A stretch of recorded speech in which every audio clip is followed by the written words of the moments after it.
ومعاك كتير بتسألني طفل التوحد عالي الأداء أو طفل الأسبرجر لما بيدخل فترة المراهقة ايه المشاكل بتاعته، ايه الوضع بتاعه، ايه مميزاته، ايه عيوبه، الوضع بيبقى عامل ازاي، وضعه ايه في التعامل مع الناس، وضعه ايه في البيت، وضعه ايه مع اصحابه. النهارده ان شاء الله هنركز في الموضوع دوت وهنشرح لكم وضع طفل التوحد عالي الاداء او الاسبرجر في فتره المراهقه، وكمان هنشوف مقابله مع 2 عندهم اسبرجر، ولد وبنت، وهم بنفسهم بيحكوا ايه الصعوبات اللي كانوا بيواجهوها وايه المميزات اللي كانوا بيحسوا بيها وسط الاولاد التانيين. خليكم معانا.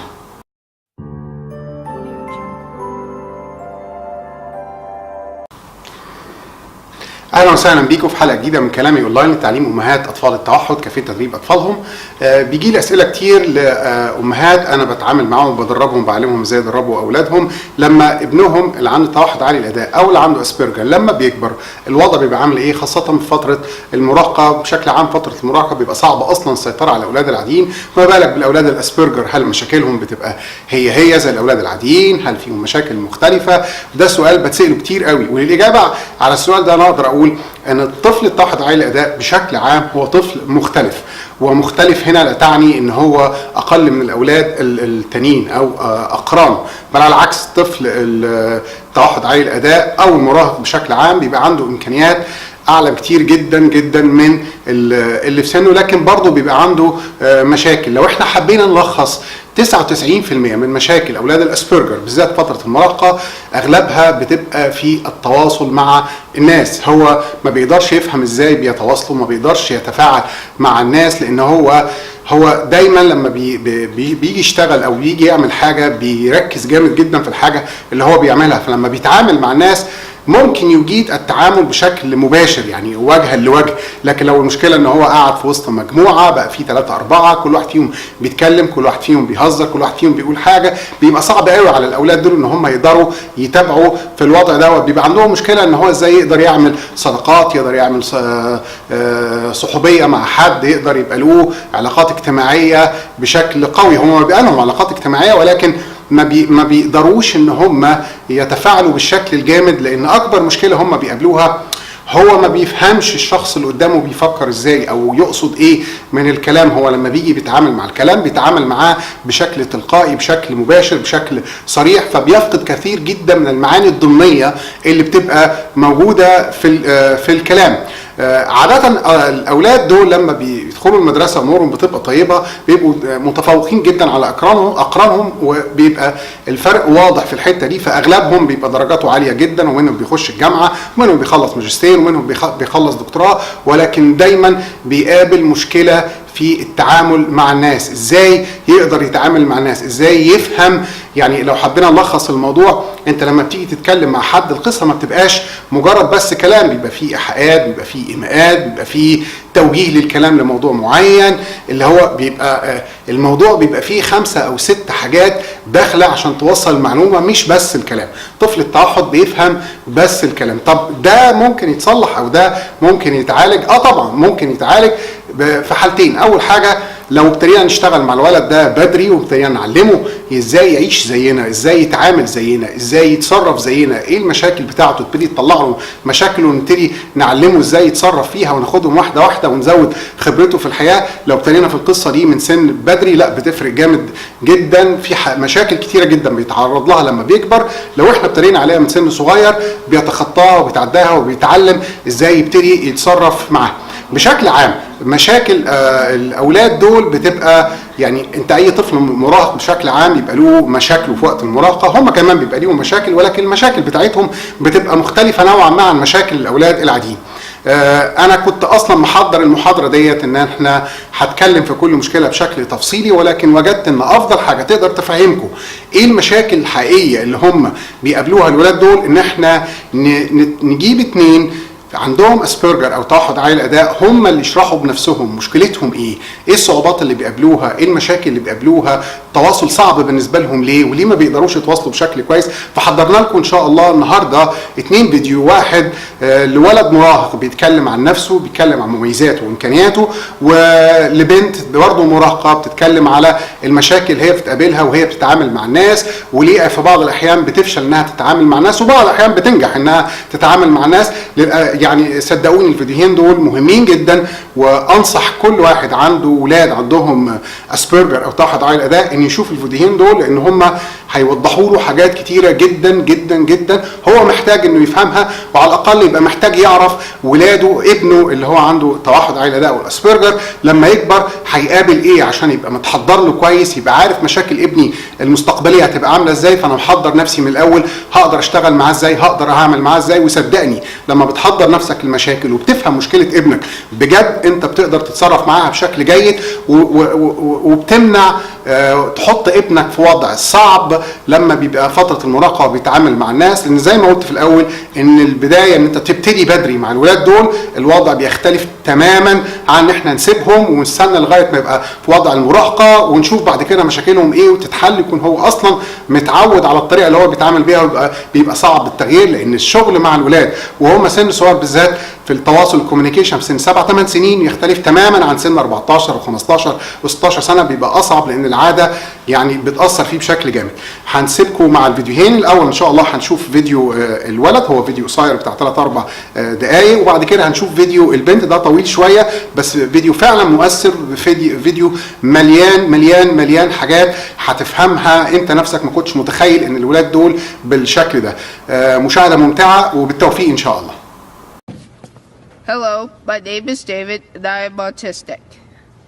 I look like most other boys and I have many of the same interests, but I am different in many ways. Autism causes me to behave differently than what you may think or expect. I have difficulties with some things that most people don't have trouble with. People with autism have challenges in social situations. I often have a hard time understanding people. Most people can understand expressions and body language, which tells you about what a person is thinking and feeling. I have difficulties with metaphors such as pull your socks up. I think you are telling me to pull my socks up, but now I understand that you may mean pay attention. This is because I think literally and expect the words to mean what they say. Most people have sensory problems. They may feel very sensitive to what they taste, smell, see, or hear. But autistic people have a difficult time handling them. These difficulties are not exactly the same for everyone. If I'm in a crowded place with loud noises, it can hurt my ears, so to reduce the noise, I cover my ears. I do not like to be hugged or kissed unless I'm the one who is doing it. Getting my teeth cleaned was not easy. It took my parents a long time to find a dentist who understood my sensitivity. She explains what is going to happen ahead of time, and she asks me to touch and feel the instruments before she puts them in my mouth. She works with me slowly and does not force me to do anything I don't want her to do. Kids with autism generally like to talk about topics that interest them only. For example, I like to talk about sports, trades, or Legos. I feel safe and confident when I talk about things I like a lot. Sometimes I forget that not everyone is interested and I talk about them too much. I might need help in changing the subject. I'm not able to read your face and see that you are bored. So just tell me and I will do my best to listen. I used to have a difficult time traveling, waiting in lines, going through airport security, or the plane being late caused anxiety for me. But now that I have traveled a lot, I am more flexible with not knowing everything before traveling. My parents would talk to me ahead of time, explaining as best they could every detail, and that has taught me to ask questions now before doing anything new. My brain is very good at storing facts and figures, but I have difficulties with reading comprehension and using words correctly. Some of us are fortunate to be more high-functioning than others. Having autism has advantages. I can easily tell you the capitals of every state, coaches of every NBA basketball team, name all 30 baseball teams and what city they are in. I am very, very absorbent. I can watch a basketball player make a free throw and copy him, or watch a bowler make a strike and imitate his arm movement. That helps me be a better bowler and basketball player. Autism is a condition that affects the way the brain processes information. Not everyone has autism, and it is not an illness. It will not go away. No one knows exactly why people have autism. I will always have autism, but as I grow up with the help of friends and family, I can learn a lot of things that come naturally to most people.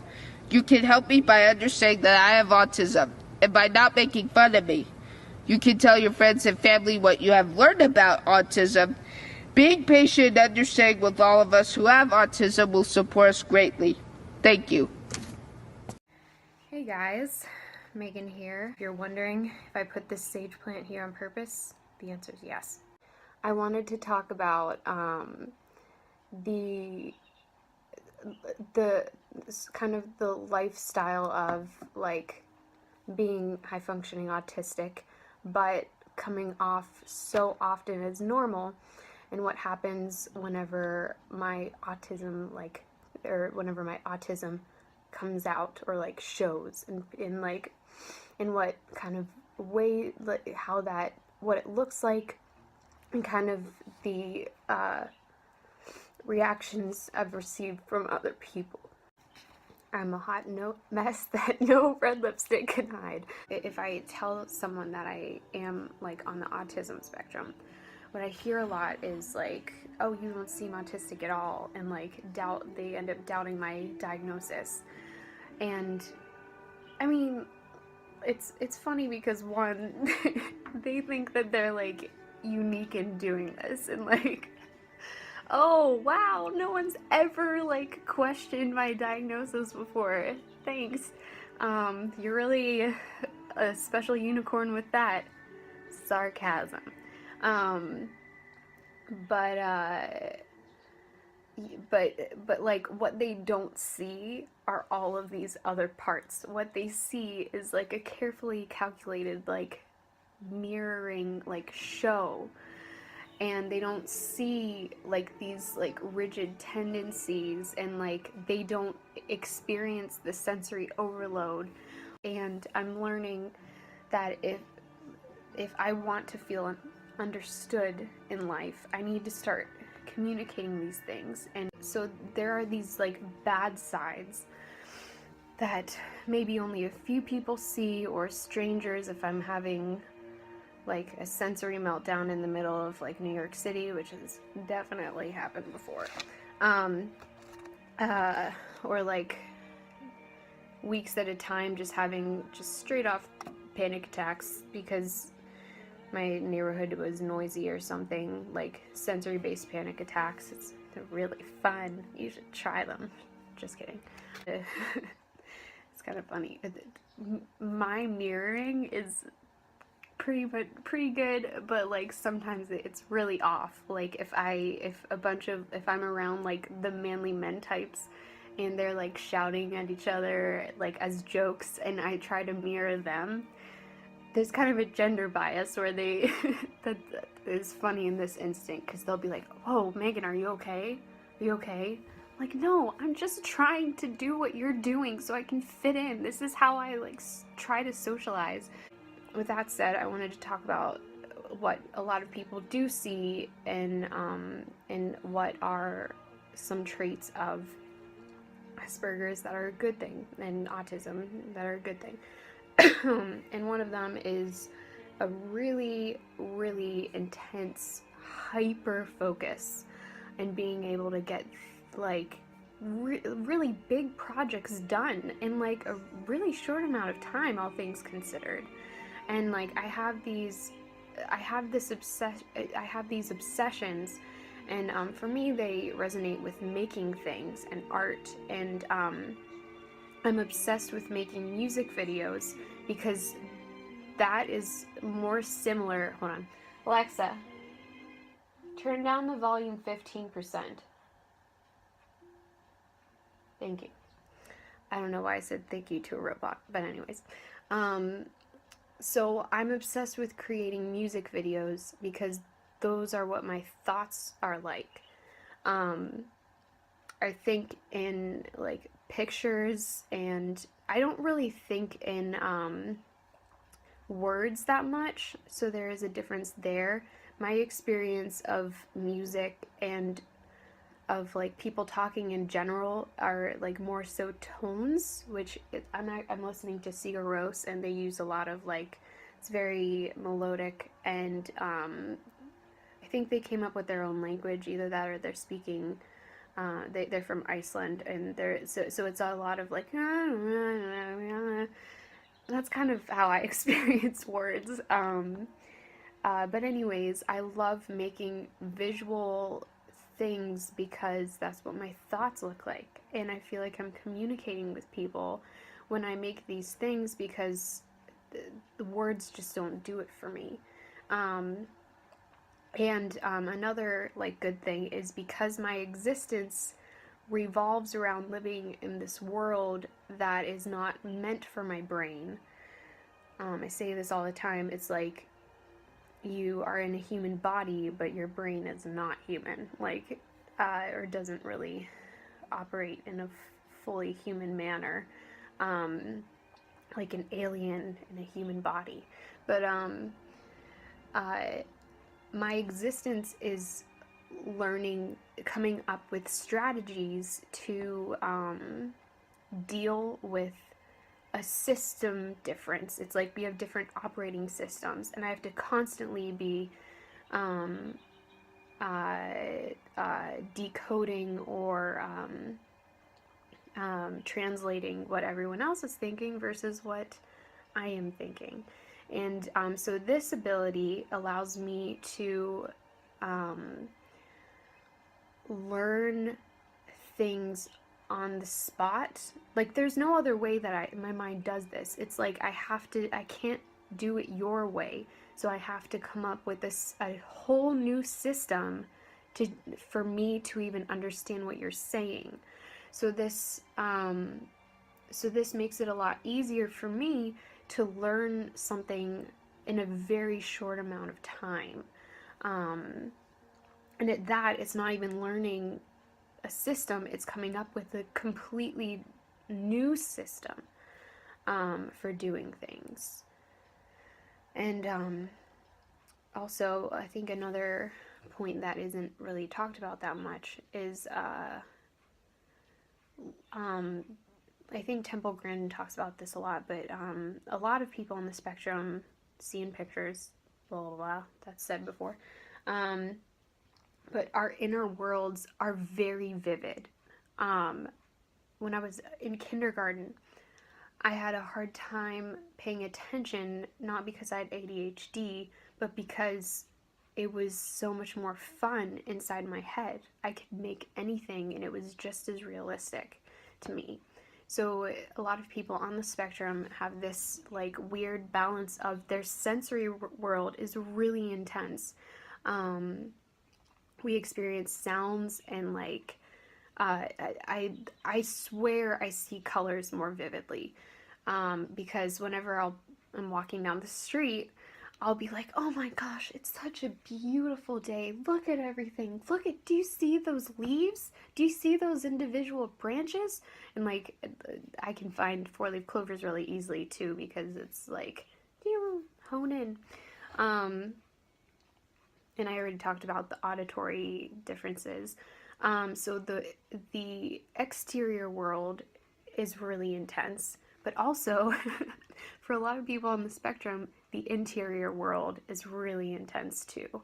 And for me, that's my favorite part, because it allows me to be very vision oriented, rigid vision. Granted, I'm not very good at compromising my vision, but it's very developed and seemingly easy to, like, for me, it's a treat and it's fun to do the things I'm interested in doing, even if I'm not sleeping or eating to do them, like to just crank out project after project after project. I need to be stimulated a lot, but not like, not in traditional senses, and like, yeah, it's all like so relative, because it's only things I'm interested in. See? Like, and I stopped crying even just talking about my special interests. So I think I'm gonna leave it at that. But thanks for watching. Sorry for crying earlier, but that was a very realistic take on what it's like panicking over something as small as a minor schedule change. I guess I should say that what triggered me wanting to do this video was a friend is doing me a favor and picking me up and driving me somewhere. And they made like a last minute change or like request, and it sent me into this like state of panic. And I am just frustrated with myself that I can't be more flexible. Listen, my existence is not understanding what's going on and dealing with it anyways. Damn it, why am I so emotional talking about this? And I want to say this with like any mental thing that someone decides they want to talk to you about. Don't assume that you like understand like a person's struggle. There's a whole lot of stigma talking about this type of stuff. People don't do it for attention. They do it to feel understood. And you might see like the very fluffy sides like we see of everyone, especially in the age of social media. But if someone wants to take the time to say that they are struggling with something, maybe assume that there's a large portion of their life that you don't see and don't understand, because that's how it is with everyone. Yeah, nice one-sided chatting, and see you on the flip tube or whatever. I don't know what that means.